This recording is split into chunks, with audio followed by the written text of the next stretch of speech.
नमः सिद्धेभ्यः।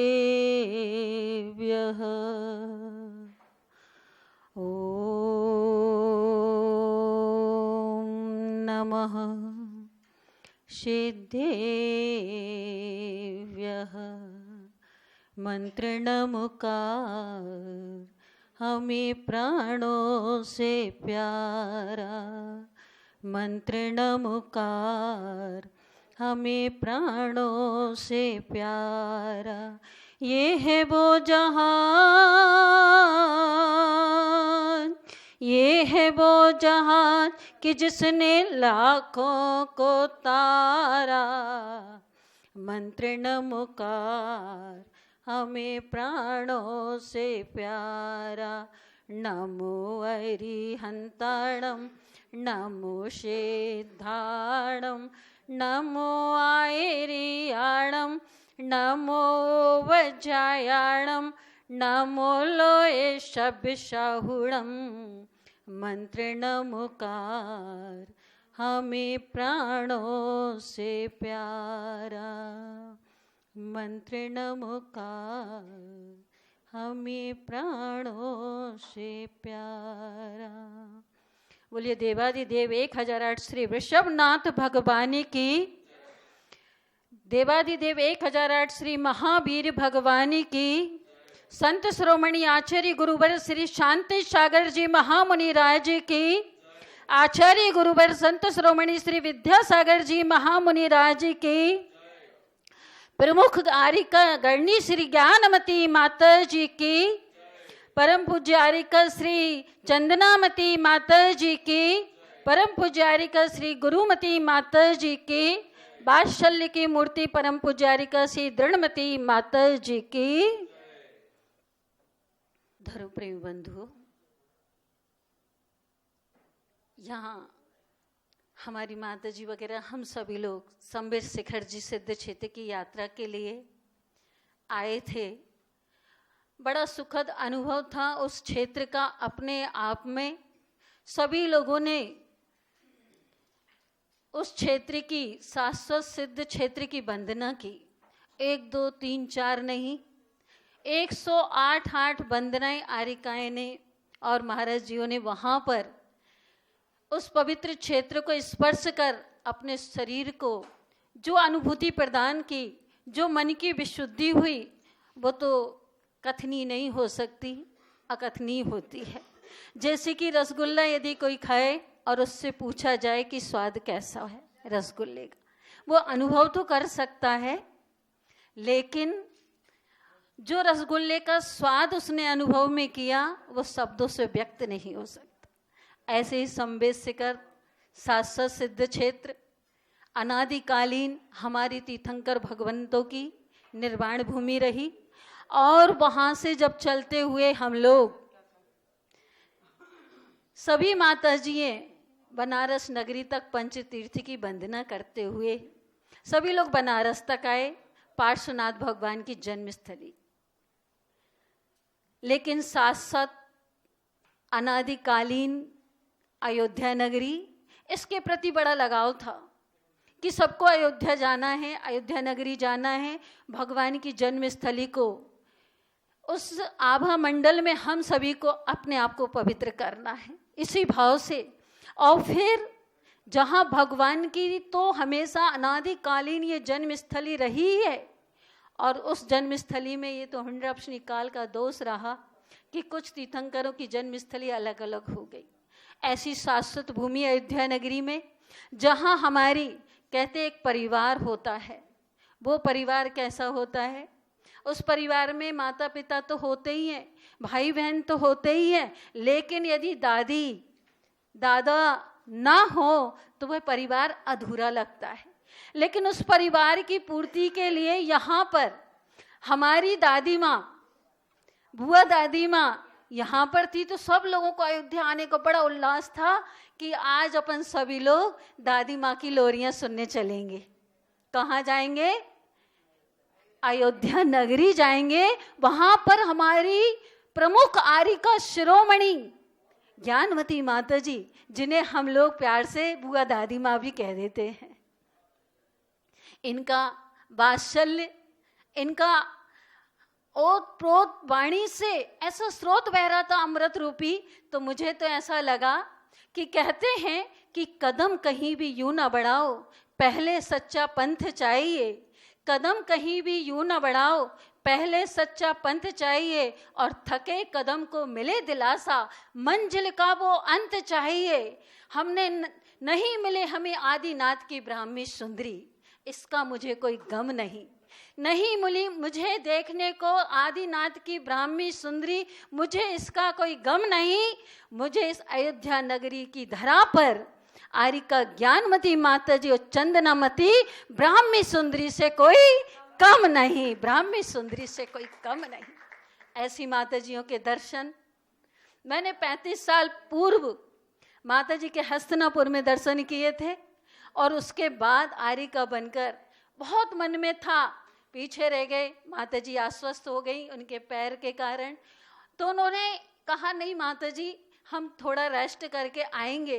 तो माता जी ने हमको एक संकेत भी दिया था कि तुम तीनों मिल करके इलाहाबाद आ जाओ, हम लोग अयोध्या पहुंचने वाले हैं, फिर वहीं मिल जाएंगे। हमने कहा वाह माता जी, आप तो दादी माँ से मिल चुकी, हम लोग कब मिलेंगे?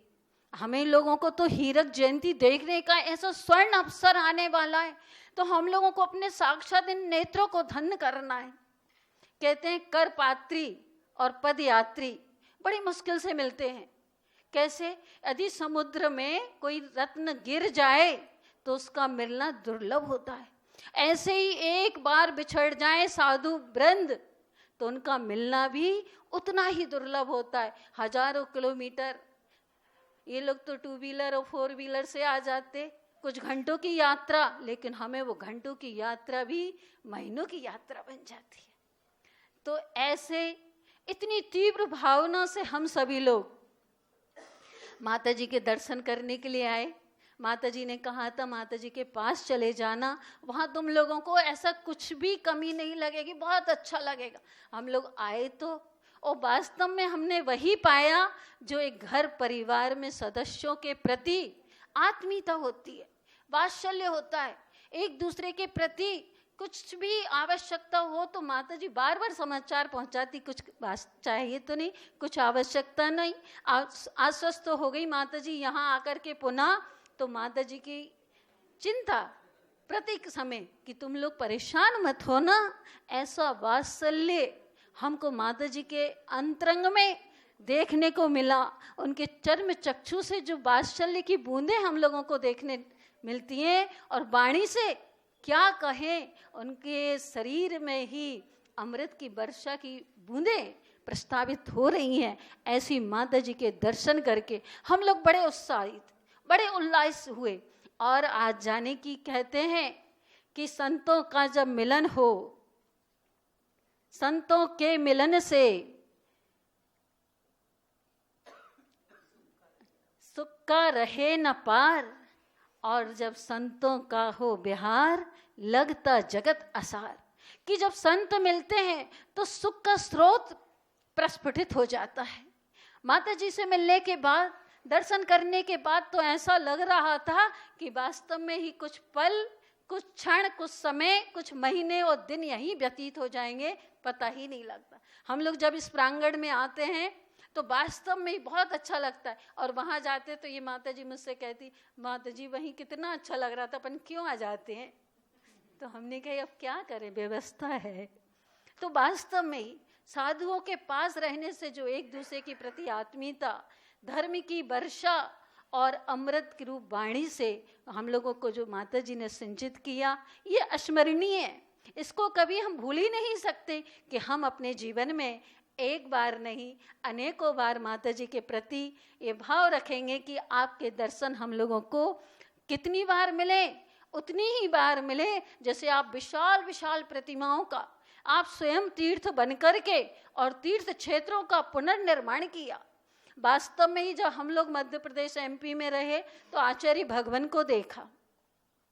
आचार्य भगवान को देखा तो उन्होंने भी तीर्थ क्षेत्रों का उद्धार किया और जब हम इधर क्षेत्र पर आए तो माता जी ने तो वो क्षेत्रों का उद्धार किया, जीर्णोद्धार किया, जो करना भी मुश्किल है। वहाँ जैन समाज है, पर यहाँ जैन समाज के ना होते हुए भी माता जी ने ऐसा काम कर दिखाया जिसे हम अपने शब्दों की गाथाओं से गूंथ करके भी नहीं कह सकते कि माता जी ने क्या काम किया।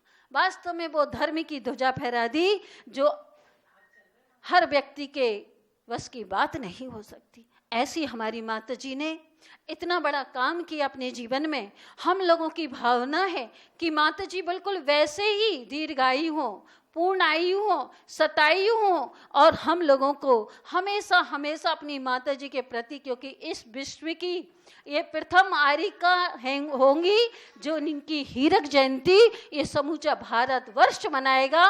वो हीरक जयंती मनाने के लिए ही हम सब लोग बड़े उल्लासित हैं कि माता जी की हीरक जयंती हम सभी लोग बनाएं, क्योंकि संयम के साथ इतना लंबा समय व्यतीत करना इस विश्व का, मैं कहती हूँ आप हजारों वर्षों का भी इतिहास उठा के देख लेना, आपको नहीं मिलेगा। जब लाखों वर्षों सागरों की आयु होती थी उस समय की बात अलग थी, लेकिन आज ये पंचम काल में मैंने तो अभी तक अपने 35 वर्ष की उम्र में नहीं पढ़ने को मिला, लेकिन देखने को जरूर कोशिश कर रही हूँ कि हमारी माता जी पूर्ण आयु हो, दीर्घ आयु हो, शतायु हो और जुग जुग जिए। इससे हम लोग हीरक जयंती और फिर आगे चलकर माता जी के लिए इसी प्रकार की भावना भाएं जिस प्रकार इन्होंने मांगी तुंगी में 108 फीट की प्रतिमा विराजमान की, ऐसे ही हम माता जी के लिए बिल्कुल उसी तरह भावना भाते हैं कि माता जी भी बिल्कुल इतने ही शतायु वर्ष से जीवित अपने संयम के साथ और अपना जीवन बहुत सुंदर तरीके से, उनकी सौम्यता देखकर ही हम लोगों का मन प्रफुल्लित हो जाता है। बार बार यहीं आने को मन होता है, लेकिन आवश्यक अपने कार्य में व्यस्त हो जाते हैं, लेकिन फिर भी आ ही जाते हैं। माता जी फिर भी सोचते हैं कि माता जी को बस परेशान ना हो, क्योंकि अब तो माता जी का संरक्षण, संवर्धन और माता जी की ये आभा मंडल में आने के लिए हम सबको लगता है माता जी तो फूल जैसी हैं, और इनका संवर्धन और संरक्षण करना समूचे भारतवर्ष के लिए नहीं, समूचे साधु वर्ग के लिए भी उनके प्रति ये भाव न रहे कि बस वो इसी तरह विश्व की धरोहर के समान।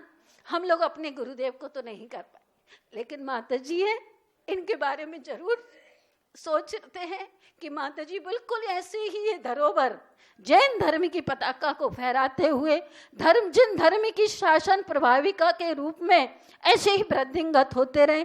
तो ज़्यादा समय तो मैं नहीं लूँगी, क्योंकि कहते हैं दिन के बाद रात आती है, संयोग के बाद वियोग भी होता है। अब क्या करें, ऐसी है ही समय। तो हम लोगों का माता जी से दूर जाना, हाँ हो सकता है कि हम इस शरीर से जा सकते हैं, लेकिन मन से माता जी हम लोगों को कभी नहीं भेज पाएंगी, और हम लोग भी माता जी से मन से अब कभी दूर नहीं हो पाएंगे। एक बार हम लोगों ने आचार्य श्री से कहा, आचार्य श्री आप हम लोगों को बार बार दूर भेज देते हैं, अब देखिए ना आपसे दूर रहकर हम लोग कैसे रहेंगे।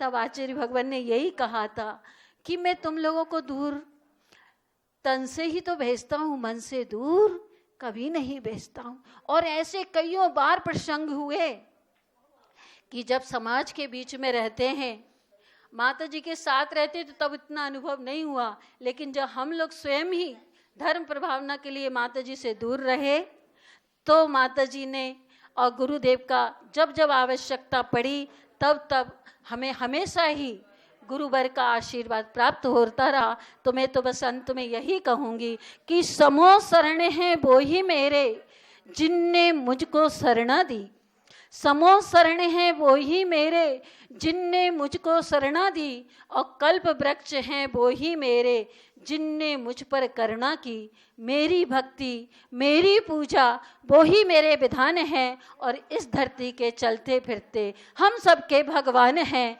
इस धरती के चलते फिरते हम सबके भगवान हैं। ऐसे गुरुदेव की छाया, छत्र छाया में हम सभी लोग पल्वित हुए, पुष्पित हुए, और उन्होंने जो धर्म की धारा हम लोगों को दिखाई, वह धर्म की ध्वजा को थामे हुए हमारी बुआ दादी माँ के चरण छाँव में हम लोग यहाँ आए, उनका वात्सल्य मिला, उनका ये स्नेह हम सब लोग अपने साथ लेते चले जा रहे हैं और हमेशा साथ रहेंगे। हीरक जयंती की भावना भाते हुए उस हीरक जयंती को मनाएंगे। बोलिए अहिंसा परमो धर्म की।